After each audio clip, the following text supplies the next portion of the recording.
Hello guys, welcome back to my channel. Thank you very much for joining me. I'll be continuing the series of multiple choice questions as we aim to pass the upcoming CXC exam. Alright guys, so don't pay my table any mind. The bottom line is a bit slant and so it's affecting my orientation. But nonetheless, let's get it on with.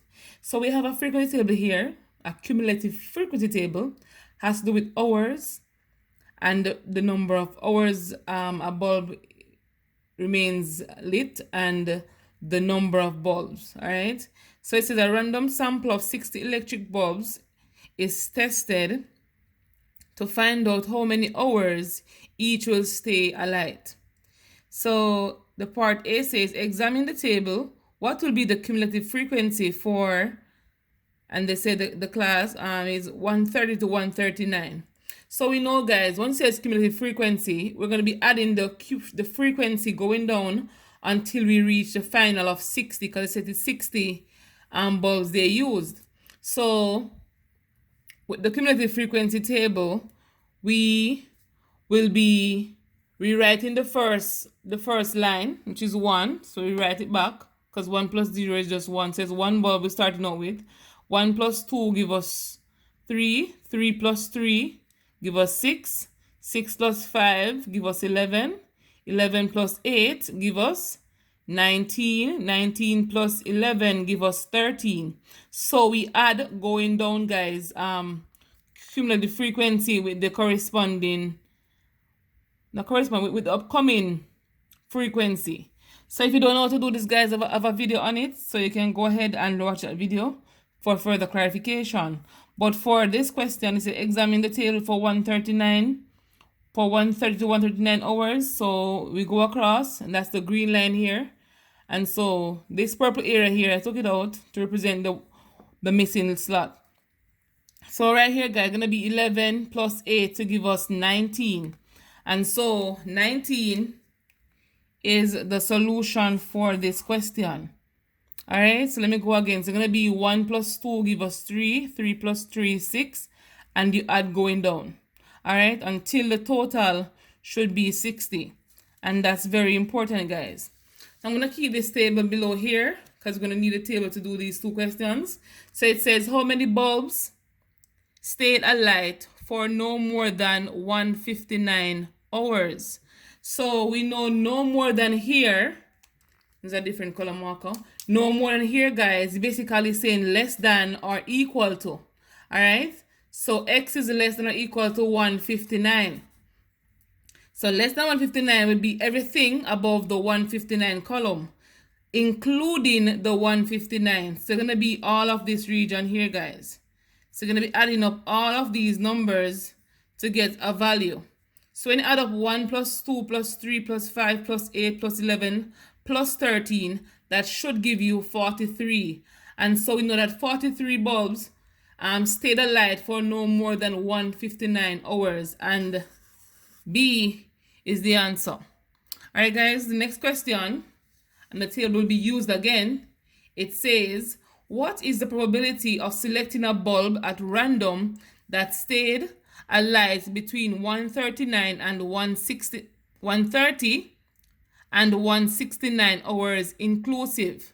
All right, so we're going to be examining 130, which will be the chart, which will be this region, 130 to 169, which will be this region. All right, guys, and it says inclusive. That means the 130 class and the 169 class is supposed to be a part of your answer.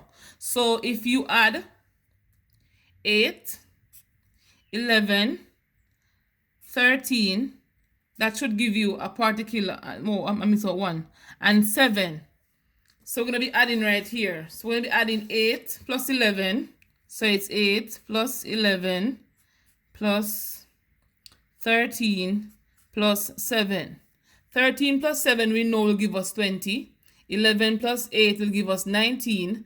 And the 19 plus 20 is 39. All right, guys? And so if it's 39 and they're talking about probability, we need to know how many bulbs did they examine. And the question says they examined 60 bulbs. And so The favorable outcome would be 39 out of the total sample space would be 60, and so the answer is 39 out of 60. I hope this one was clear for you. If not, leave me a comment in the comment section below and I'll be happy to do another question for you or to further clarify a step you didn't understand. The next question says, given that,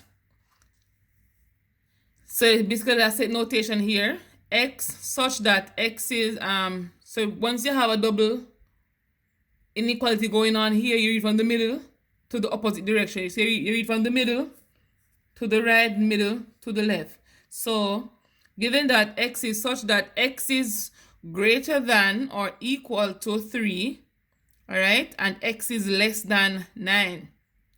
So if you examine this part first, greater than or equal to 3 will be 3, 4, 5. Continue down to positive infinity. All right, but it says x is less than 9. And less than 9 here tells you can't pass 9 and you won't be at 9. So less than 9 is 8. So the number will last between 3 and 8. So let me say it again. X is greater than or equal to 3. Equal to 3 meaning that 3 is in the solution. So we start at 3. Less than 9 means 9 is not in the solution. So we stop at 8. And they say that these numbers are integer. We know integers are positive and negative numbers. All right. So between 3 and 8. And of the solutions here, 3 and 8, B will be the answer because B is 3, 4, 5, 6, 7, 8. It couldn't be C and it couldn't be D. And it could never ever be A. All right, guys. So if you need some more questions like these, please let me know and I'll be happy to source them for you. And I'll see you in my next video. Thank you very much for liking, sharing, subscribing, commenting, and turning on your post notification bell, guys. All right, so I have a new channel, guys, that's called Alka Talk.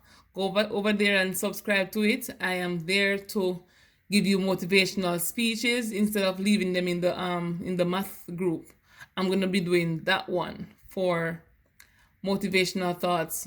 If persons ask me to do a video for them on a particular topic, I'll be doing it over there.